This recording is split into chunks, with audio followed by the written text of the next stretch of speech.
was going on then as far as the recording? Did you find it easy? Did you find it hard? Was there a lot of pressure on you? Were you like excited? Did you not like the grind of it? Like what was happening in those early stages? Well, no, I actually loved it, man, especially because once again, me being a historian in the music game, when he put us in the studio, he put us at this studio called Chung House of Metal. And that's where all the greats recorded. And it was like walking into the studio, it was like walking into like Mecca, like, oh my God, like this is Valhalla, whatever you want to call it. This is heaven right here. And it was long studio sessions. I mean, we would be in there for 8 to 12 hours, sometimes a whole day. And I actually loved doing it, man, because it was like I'm actually doing what I want to do. I kind of felt like an adult because I really have no supervision. Daryl and Dwayne was my supervision. So, anything, goes at that point. But I mean, I loved it, man. We was in there. I didn't really feel pressure because number one, I was new to actually the fact of recording like in a studio. I mean, we all did pause mixes and 4-track mixes and stuff like that when we were like, in LA. And I had only been to a real studio maybe once or twice before actually going to Chung King. And, it wasn't, I didn't really feel pressure because I mean, I was looking at, I'll tell you this, I felt pressure in the fact of I'm following a lot of greats right now. Man, there's LL Cool J's album right there. Oh my God, there's the Beastie Boys. Oh, there's Run-DMC. So I mean, I felt the pressure in trying to not live up to those dudes, but just be able to make it. I just wanted to be able to make it. My whole thing was, I just want my record on that wall too. That wall that has everybody's album and everybody's single who's ever been recorded up in here. I wanted my record on that. I wanted my record on that wall. Obviously, I wanted to be famous and, see how big and famous, the other acts on Def Jam was. But my first goal is I just wanted my record on that wall. So as far as pressure like that, no, I didn't feel the pressure as like that, but I felt the pressure as like kind of like I'm coming behind some heavy hitters, but it was kind of pressure, but not really. Okay. And so then what happened to where you went back to LA and LA Posse started working on Bigger and Deffer? What was happening around that time with you? Well, I was in school. I had to go back to school, and obviously they stayed in New York. They ain't have no school. They grown men. So, from the way I catch it, like, they wasn't really doing much because I was gone. And I guess it was time for LL to start working on his next album. And it was like, I had probably, before they started working on LL's album, I think I probably recorded over 20 songs. I recorded a lot of songs. And it was crazy because like the staff at Def Jam, it was a weird vibe because half the label was hating and half the label loved us. Russell used to play these weird mind games with us. I don't know whether they was mind games or they was just lessons that we kind of had to learn in order to learn how to make records. Because I tell people today, like everybody can rap, everybody can make raps, but you need to learn how to make a song with a beginning, a body, and an end. And that's what he used to keep trying to tell us. And we would like come out the studio, go over his house 3 o'clock in the morning, fresh out the studio, play our tape. And he would be banging his head like it was the greatest thing ever. And then a day or two later, he'd be like, that's not it. That's when the phrase was, let me live with it. And it's like, what do you mean, let me live with it? You heard it. Like, what do you mean, let me live with it? Okay, let me live with it means let me play it for a few days. And if I'm still playing it again after a few days, then that's one. And if it's not, then that ain't it. So it was just kind of like this little weird I used to call it mind games. But there was like Bill Stephanie, who was like, instrumental with Public Enemy. There was And on top of that, like my biggest supporters was actually Run-DMC. And they used to see me at the studio and they used to be like, yo, Breeze, you don't know, but we be knocking your tape in Queens. I'm like, wait a minute, you got my songs? First of all, my first thought was, wait, how you got my tapes? Then I'm like, oh, hello, that's Russell's brother. I'm sure, you're gonna get my tape somehow, because I'm sure he's like, yo, Run, listen to this. And then him and DMC used to tell me all the time, yo, we knock your music in Hollis. And I'm like, seriously? So at that point, that's when I started to feel like, okay, I belong now. I belong. I'm getting it now. Even though, and then he would say, I don't know why Russell ain't doing nothing with you right now, but yo, just keep going. Just keep going. I'm like, okay, fine. So I guess in that time, they're not only me, even though we got signed for me as being a rapper, y'all just, they was my producers. So I was the one signed to Def Jam. So I guess after them hearing like 20, 25 joints or however many joints we kept giving them, they started to catch on and going like, yo, this dude Muff is the truth, So then I guess it happened as to it was time for LL to do his album. And, I think Rick was busy or whoever they was trying to get to do his album. And they just said, yo, why don't y'all go into the studio and see what y'all come out with? Rest is history. I mean, rest is bigger and deafer, Which is phenomenal album. So yeah. For you, what did that, if you're back in California some or at least part of the time when this is happening, when you would go back and they were either making an album or the album was finished and you would listen or you'd be around, then what was happening with you in your career with Def Jam at that point? Well, first off, it was a big jealousy thing because, as being an MC and they coming back with songs, I'm like, why y'all ain't give me that beat? How come I ain't got that beat? Why y'all choose to give him that beat? Why I didn't get that beat? So, it was a lot of that going back and forth. But, at that point, to me, it kind of seemed like, I don't know whether the writing was on the wall, but it was kind of like, I don't ever want to say I was in competition with LL because I don't think that I was in competition with him because LL was LL. But it kind of just started seeming apparent like, now by this time I'm coming back and forth, I probably got like 40 joints now. I'm like, I'm not getting a single. I ain't getting no play. All I got is a damn Def Jam jacket and a promo picture. That's all I got. And then it kind of just seemed like, I don't know, man. Am I getting shelved? I don't know. Are they just, okay, so now they brought me out here and, okay, it's not, I don't know if it's not working or because of my delay in it, y'all ended up, working with LL and it became all about LL and then whoever else that they can link them up with. So it kind of just went, I don't want to say went south, but it just kind of just started seeming weird to where the excitement of me being on the label kind of wore off. And you got to understand, I signed a 3-year deal.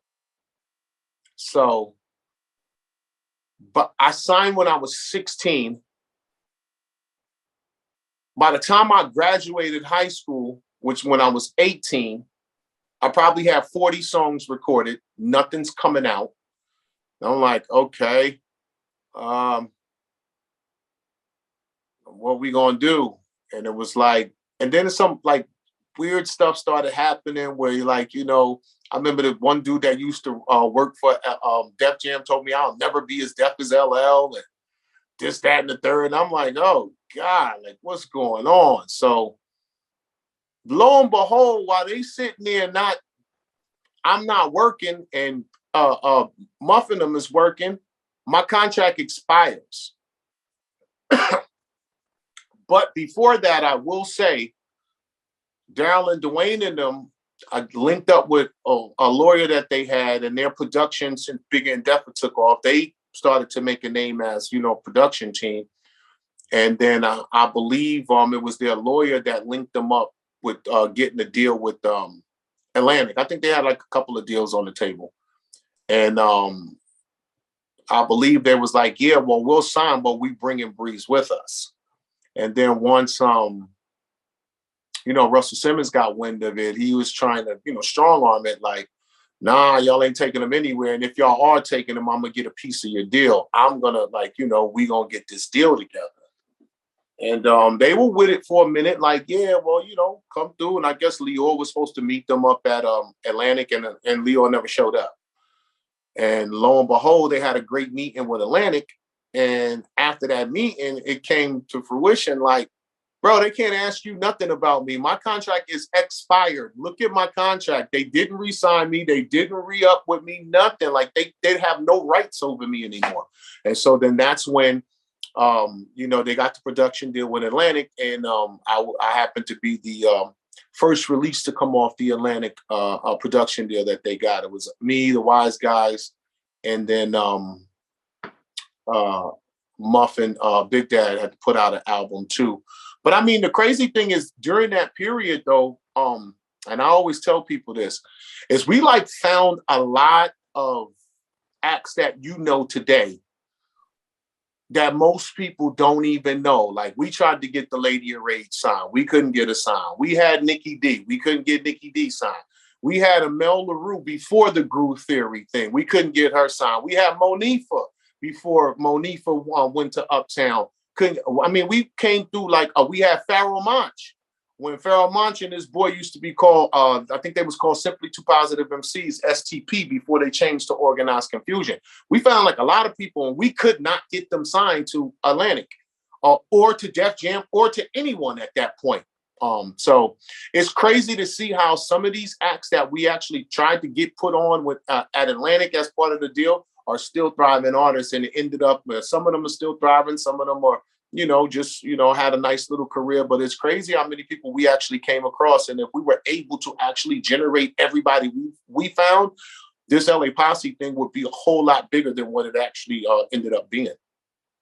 Which is also crazy. And timing wise, I just think it's amazing because the first time I had heard of you was on Just Clowning.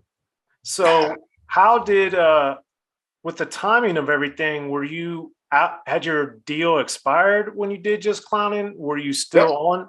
So break down how that song, how did you get to be on Just Clowning with King T? Well, I mean, I met King T probably back before I got signed to Def Jam. I was like right around the time, I think it was like right before, or I was in talks with signing with them. Scotty D, world famous Scotty D, he used to have this spot out here in Pacoima called the Feeler Shop. And the Feeler Shop, where he was like the West Coast Dapper Dan, where he made the custom sweatsuits, the Louis Vuittons and the Gucci's and all that. And all the rappers that used to come out here, they would all come out and go over to the Feeler Shop to get custom made sweatsuits and stuff like that. King T, back then, I don't even think he was King T yet. I think he was DJ Tila T. He wasn't even King T yet. I think he just became King T, because I knew him as a DJ first, because he used to actually stay in the Feeler Shop. They had like a little back room and he kind of stayed there. So I met him over there and we became friends. And I met Pooh back in the day too. And this was like when Tila actually started trying to get his rap thing going. I think he was signed like to Techno Hop or something like that. And they started making records, The Coolest and all that stuff that he had came out with. And just me still, keeping in contact with him as I'm on Def Jam. Plus, Pooh eventually ended up getting down with us as the LA Posse, because the way that kind of actually worked was my original DJ when I was signed to Def Jam was Bobcat. He was my DJ. Once the whole LL situation had started, I believe, if I'm not mistaken, the record was Go Creator Go. And I guess whoever was scratching didn't do it justice. So I guess Muffin them said, I got somebody who'll come in here and kill it. And so Bob came in, and from what I hear, Bob tried to kind of keep it cool at first, but then they was like, looked at him and said, man, stop playing and just go. And so once he did that, I guess LL was like, oh my God, like, I want you to be my DJ. So Bob tells him like, yo, I DJ for Breeze. And from what I hear, I think the deal was brokered over like some turntables, $5,000 and a few troop sweatsuits or some shit like that, something like that. But the one thing I will tell, I will give great respect to Bobcat is we had LL had came over the house one day, and we was living in Brooklyn, and we were snapping on each other, bagging, snapping, depending on what coast you live on. You snapping or bagging, just telling jokes about each other. And I was kind of hot that night. And this was the first night of me actually really hanging out with LL in the same spot. And I was kind of getting the best of everybody, especially him. And then LL goes, he says to me, he said, yo, you real funny. You're real funny. You're a comedian. He said, but can you rap though? I thought you was here to rap, not tell jokes. Now, mind you, like LL is like one of my idols at this. I got like, if he could have had a telescope to look back in my room, I had like a big ass poster of him, plus the article opened up, like, and his promo picture, along with other people on my wall at my house. So when he said that, I ain't gonna lie, I kind of froze up. And I was like, oh, wow. Like, is he actually asking me to battle him right now? Like, battle anybody, I don't care. You tell LL, rock the bells. Like, oh, my God. So I kind of didn't say anything. And then Bobcat pulled me to the side. And I tell everybody it's my lose yourself Eminem moment before Eminem's moment, because I'm sure I'm a few years older than Eminem. And so we was in the bathroom. And he comes to me, he said, bro, if you don't go back out there right now and battle that dude right now, I'm never DJing for you no more. I'm done with you. So he said, you think about it. And so seriously, I'm like sitting in the bathroom by myself, looking in the mirror. His arms are sweaty, knees weak, arms, his vomit on his shirt already, mom's spaghetti. I'm in the mirror just like that. And finally it was like, all we ate and drank at that time was 40 ounces in cereal, because that's all we had money for. So I came back out, grabbed the 40, swigged the 40, went into the living room, and me and LL started going back and forth at it. It was probably like a 3-round battle. We like kicked 3 verses, a piece, back and forth. And we battled off of this record by the Get Fresh crew, W Fresh and the Get Fresh crew, called Play This Only at Night. I don't know if you know the record, but great record to battle off of.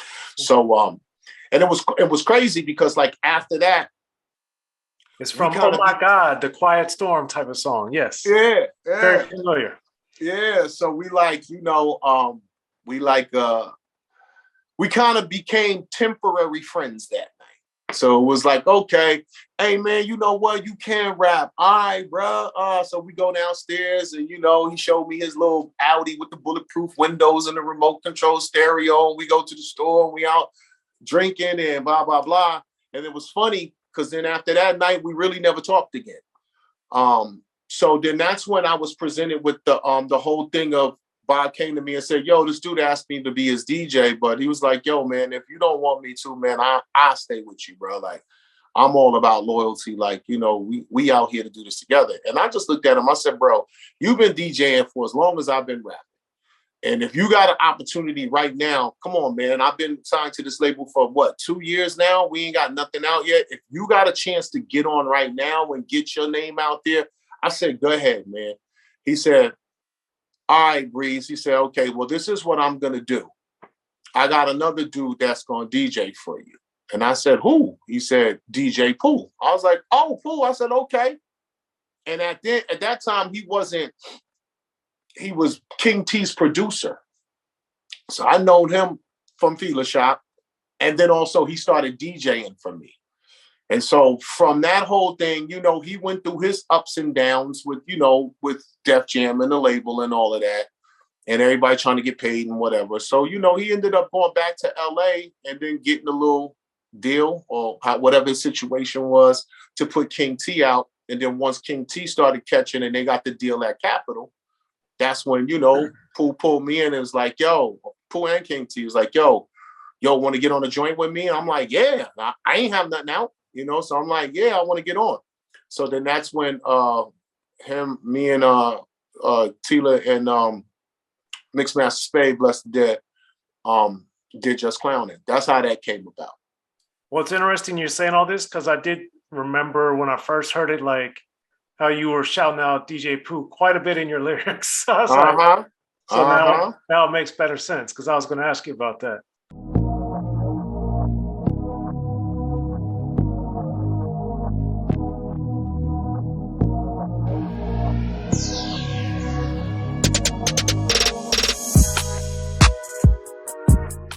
Be sure to check out the History of Gangster Rap by Soren Baker. He's official. History of Gangster Rap features exclusive interviews with Ice-T, Snoop Dogg, MC Ren, the D.O.C, and dozens of others. The History of Gangster Rap, a definitive look at how Los Angeles changed rap forever. In Los Angeles, the streets definitely set the tone of the hip-hop music. At 19, I got a $50,000 car. My whole angle always was, I'll be street, but I will always tell you the horrors that go along with this life. It will be penalties and casualties for just wearing the wrong color in somebody's neighborhood. And once gangster rap made it from the streets to the TV, the genre exploded. With Fab 5 on Yo MTV back with NWA. Yo MTV, it just catapulted us from being local heroes to national gangbang rappers. The History of Gangster Rap discusses it all from 1980 up till today. It's always gonna be shit happening in the streets.